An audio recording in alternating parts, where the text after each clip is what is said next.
Ang ikatlong sulat ni Juan. Unang kabanata. Mula sa namumuno sa iglesia. Mahal na kaibigang Gaius, na lubos kong minamahal. Idinadalangin ko na maging malusog ka at sana'y nasa mabuting kalagayan, tulad ng buhay mong espiritual na alam kong nasa mabuti ring kalagayan.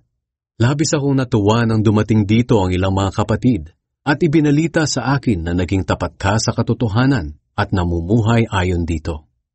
Wala na higit na makakapagpasaya sa akin kundi ang malamang namumuhay ayon sa katotohanan ang mga anak ko sa pananampalataya. Mahal kong kaibigan, maaasahan ka talaga dahil inaasikaso mo ang mga kapatid na napapadaan diyan, kahit na ang mga hindi mo kakilala. Ibinalita nila sa iglesia rito ang tungkol sa pag-ibig mo.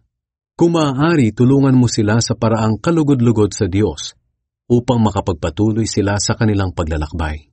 Sapagkat pumupunta sila sa iba't ibang lugar upang ipangaral ang tungkol sa Panginoon, nang hindi tumatanggap ng kahit anong tulong sa mga taong hindi kumikilala sa Diyos. Kaya dapat lang natulungan natin sila, nang sa ganoon ay maging kabahagi tayo sa kanilang gawain para sa katotohanan. Sumulat ako sa iglesia riyan tungkol sa bagay na ito, ngunit hindi kami kinikilala ni Diotrephes na gustong manguna sa inyo.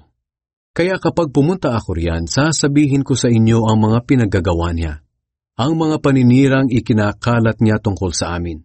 Bukod pa rito, hindi niya tinatanggap ang mga kapatid na dumaraan diyan, at pinagbabawalan pa niya ang iba na tumulong sa kanila. At ang mga gusto namang tumulong ay pinapaalis niya sa iglesia.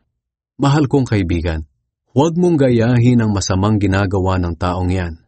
Sa halip gawin mo ang mabuti. Ang gumagawa ng mabuti ay sa Diyos, at ang gumagawa ng masama ay hindi nakakakilala sa Diyos. Tingnan mo si Demetrius. Sinasabi ng lahat ng mga mananampalataya na mabuti siyang tao, at nakikita sa buhay niya na sumusunod siya sa katotohanan. Kami rin ay nagpapatotoo na mabuti siyang tao, at alam mong totoo ang sinasabi namin. Marami pa sana akong sasabihin sa iyo, ngunit hindi ko na isusulat. Umaasa ako na madadalaw kita sa lalong madaling panahon at mapag-usapan natin ito. Sumaiyo nawa ang kapayapaan. Kinukumusta ka ng mga kaibigan natin dito. Ikumusta mo rin ako sa bawat isang kaibigan natin diyan.